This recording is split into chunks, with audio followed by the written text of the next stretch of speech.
నాకు తెలిసిన ప్రేమకథ. మీకు ఒక కాలక్షేపం. ఒకే ఊరిలో తారక్ మరియు పావని నివసిస్తూ ఉంటారు. ఒకే ఊరిలో ఉండే ఇద్దరు, ఆ ఊరికి దగ్గరలో ఉండే పట్టణంలో, వేరువేరు కళాశాలలో చదువుకుంటూ ఉంటారు. ప్రతిరోజూ ఒకే బస్సులో కళాశాలకు వెళ్లి వస్తూ ఉండేవారు. కానీ తారక్కి, పావనికి పరిచయం ఉండేది కాదు. ఒక రోజు తారక్ తన కళాశాలకు వెళ్లి తిరిగి ఇంటికి వెళ్లటానికి బస్టాప్కి వచ్చి, బస్ కోసం ఎదురుచూస్తూ ఉంటాడు. ఇంతలోనే పావని కూడా అక్కడికి వస్తుంది. అదే సమయంలో బస్ వచ్చి ఆగుతుంది. అప్పుడు తారక్ వెనక్కి తిరిగి చూస్తాడు. తారక్ వెనక్కి తిరిగి చూడగానే ఎదురుగా రోజా రంగు జాకెట్టు, గోధుమ రంగు లంగా దుస్తులలో బబుల్గం నములుతూ ఉన్న పావనిని తారక్ చూస్తాడు.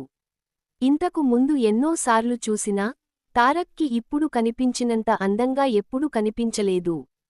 తారక్ పావనిని చూసి పెళ్లంటూ చేసుకుంటే ఈ అమ్మాయినే చేసుకోవాలి అనుకుంటాడు. ఇంతలోనే వాళ్ల ఊరు రానే వచ్చింది. పావని బస్ దిగి వాళ్ల ఇంటికి వెళుతూ ఉంది. తారక్ బస్ దిగి చూస్తూ ఉండిపోయాడు. పావని తన ఇంటికి వెళ్ళిపోయింది. తారక్ పావని గురించి ఆలోచిస్తూ ఇంటికి వెళ్ళిపోయాడు. తారక్ మరుసటి రోజు ఉదయాన్నే నిద్రలేచి త్వరగా తయారై బస్టాప్కు వచ్చాడు. ఇంతలో బస్ రానే వచ్చింది. తారక్ బస్ ఎక్కాడు. బస్ బయలుదేరి అదే ఊరిలో ఉన్న మరో బస్టాప్ దగ్గర ఆగింది. పావని బస్ ఎక్కింది. బస్ ముందుకు కదిలింది. తారక్ మాత్రం పావని చూస్తూ ఉండిపోయాడు. తారక్ మొదటగా బస్ ఎక్కి కూర్చుంటాడు. తర్వాత పావని కూడా బస్ ఎక్కుతుంది. బస్ ఎక్కగానే కూర్చోవడం కోసం సీటు చూస్తుంది. బస్ సీట్స్ ఖాళీగా లేకపోవడంతో అలానే నిలబడి ఉంటుంది. ఇంతలో బస్ కండక్టర్ బస్లో టిక్కెట్లు తీసుకొనేవారు ఎవరైనా ఉన్నారా అని అంటాడు. అలా తారక్ ప్రతిరోజు ఉదయం మరియు సాయంత్రం పావని తనని చూడకుండా జాగ్రత్త పడుతూ, చూస్తూ ఉండేవాడు. అలా కొంతకాలం గడిచింది. తారక్ కొద్ది రోజుల తరువాత పావని చుట్టూ తిరుగుతూ, కళాశాలకు వెళ్లటం మానేశాడు. పావనిని ఎక్కడికి వెళితే చూడొచ్చో, అక్కడికి వెళ్లి కూర్చొని ఉంటూ ఉండేవాడు. పావని వెనకే తిరుగుతూ ఉండేవాడు. ఇది ఇలా ఉండగా పావని ప్రతిరోజు సాయంత్రం వాళ్ల అక్కవారి ఇంటికి వచ్చి, వాళ్ల అక్కగారి పిల్లలను ఆడిస్తూ కొద్దిసేపు అక్కడే ఉండి వెళుతూ ఉండేది. ఇందులో విచిత్రం ఏమిటంటే వాళ్ల అక్కగారి ఇండ్లు తారక్ ఇంటికి వెనుక ఉండేది. పావని రోజు వచ్చి పోయే విషయాన్ని గమనిస్తాడు తారక్. ప్రతిరోజు పావనిని తన ఇంటి దగ్గర చూస్తూ తనలో తాను నవ్వుకొనేవాడు. ఇంతలో తారక్ కళాశాలకు వెళ్లటం లేదనే విషయానికి తారక్ తండ్రికి తెలుస్తుంది. వెంటనే తారక్ను పిలిచి గట్టిగా మందలిస్తాడు. తారక్ మాత్రం ఇవ్వేమి పట్టనట్టుగా తన తండ్రికి తెలియకుండా పావని చుట్టూ తిరుగుతూ ఉంటాడు.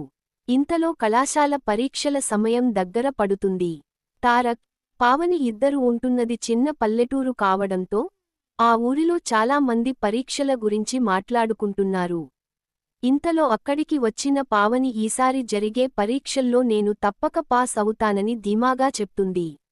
అక్కడ జరిగిన విషయాన్ని పావని స్నేహితురాలు తారక్కి చెప్తుంది.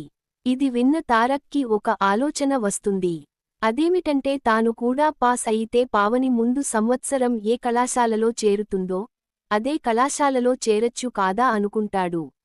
అనుకున్నదే తడవుగా తారక్ పగలు పావని చుట్టూ తిరుగుతూ, రాత్రి చదువుకుంటూ ఉండేవాడు. పరీక్షలు ముగిశాయి. కొద్ది రోజులకి పరీక్షా ఫలితాలు వచ్చాయి.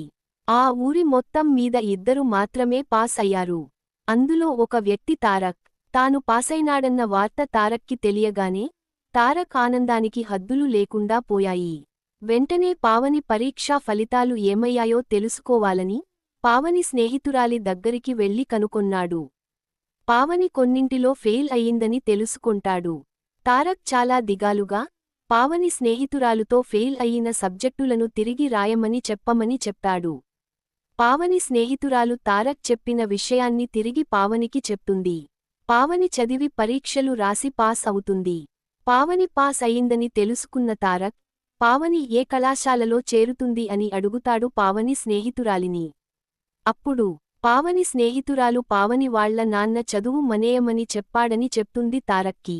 తారక్ ఒక్కసారిగా నిరాశ చెందుతాడు. తారక్ ఏమి చేయాలో తెలియక అక్కడ నుంచి వెళ్ళిపోతాడు. నిరాశ చెందిన తారక్ ఒక ప్రైవేటు కళాశాలలో చేరుతాడు. అదే సమయంలో, పావని చదువు మానేసి ఇంటి దగ్గర పనికి వెళుతూ, తల్లిదండ్రులకు చేదోడు వాదోడుగా ఉండేది. తారక్ మాత్రం ఉదయం కళాశాలకు వెళ్లి వచ్చిన తరువాత పావనిని చూడటానికి పరితపిస్తూ ఉండేవాడు. ఇంకా ఉంది.